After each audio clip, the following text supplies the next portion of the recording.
everyone. Welcome to the first English class of this new academic year. If you have your Term 1 Learning Ladders textbook with you, turn with me to page number 5 where you will find unit number 1, A Precious Drop in the Ocean. It is a simple story with a great message. The backdrop of the story is the Chennai floods. Two girls about your age decide to help out the flood victims by raising money, by putting up a yard sale in their neighborhood. They thought they wanted to help the flood victims in whatever little way they could. A yard sale is putting up a sale in an open area or a yard. They started off very small by making fancy stuff out of old things, and they decided to sell that in the sale. When the grown-ups came to know about it, they started to help out.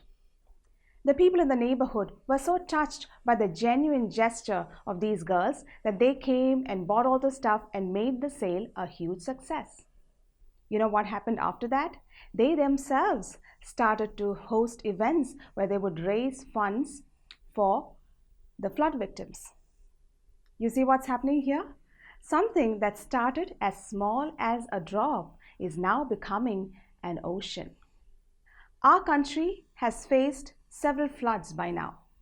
Some of you listening to me right now may have experienced firsthand the horrors of a flood. Right now, the whole world is going through a huge crisis with the COVID-19 pandemic. When faced with such big problems, we feel very small. Especially as kids, you may be feeling helpless and discouraged. This story gives you a ray of hope. You can do whatever little you can, and it will be a small drop in an ocean. Every act of kindness matters. It is like a small drop that will grow into a big ocean. Like at the end of all lessons, we have a section on vocabulary. There are words listed with their meanings. It may be new to you, some of the words. I'm going to pick out two of them to discuss now. One is recede. Recede means to move back to the earlier level. Let's use that in a sentence.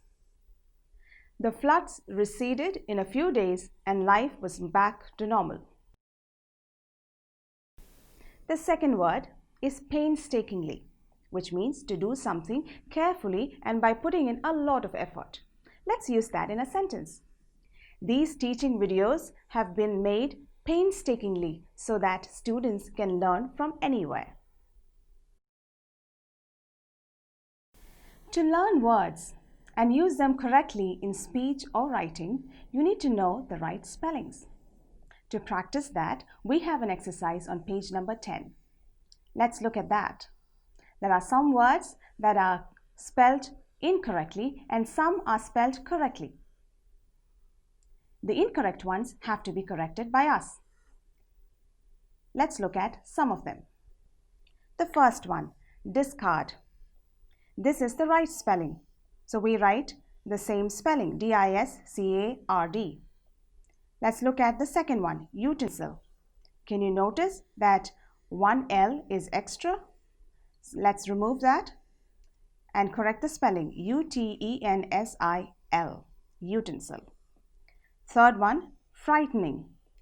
Did you notice there is an extra N there? Let's remove that and let's spell it correctly, F-R-I-G-H-T-E-N-I-N-G. Now you understand how to look at these words and see if they are correctly spelled.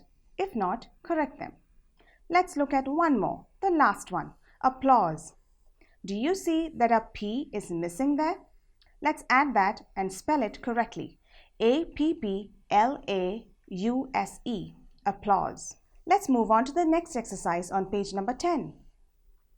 This is about choosing the right synonym. What are synonyms? Synonyms are the words that have the same meanings as the words that are given there. Let's try and do this together. The first one, modest. The options are grand, humble, boastful. The answer is humble.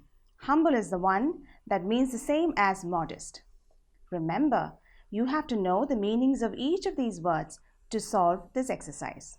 If you don't know the meanings, please feel free to look up in the dictionary. Second one, contribute. The options are donate, take, secure. The answer is donate.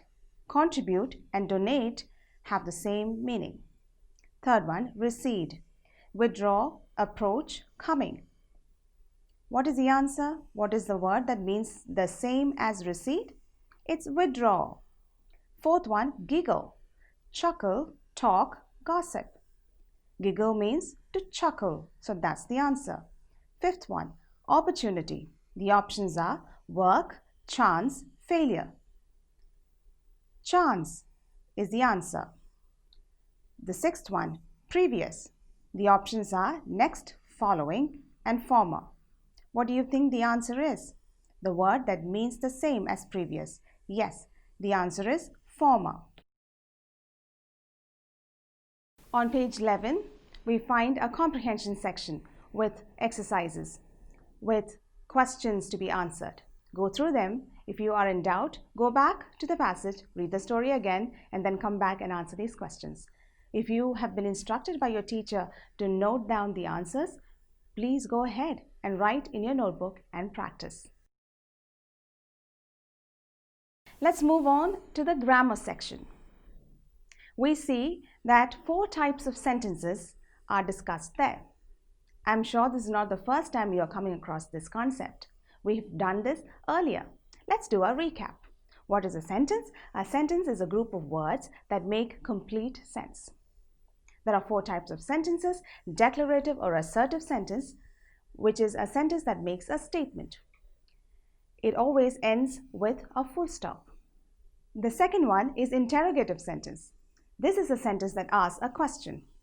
This kind of sentence always ends with a question mark. The third type is imperative sentence. This sentence expresses a command or a request. This also ends with a full stop. The fourth type is exclamatory sentence. This expresses a sudden emotion. These type of sentences end with an exclamatory mark. On pages 10 and 11, you find a couple of exercises based on the types of sentences. This is for you to practice. The first exercise is to identify what type of sentence each one is. That's very simple. Go ahead and do it yourselves. I am going to help you with the second one. This is to punctuate the sentences properly.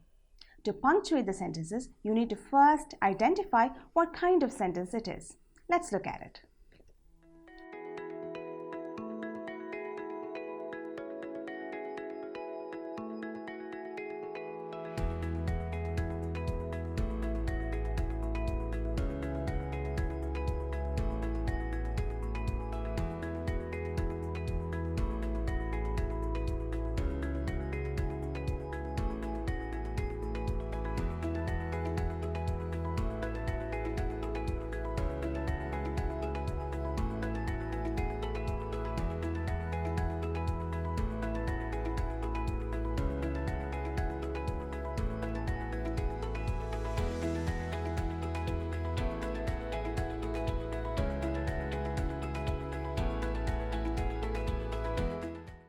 We've come to the end of the unit.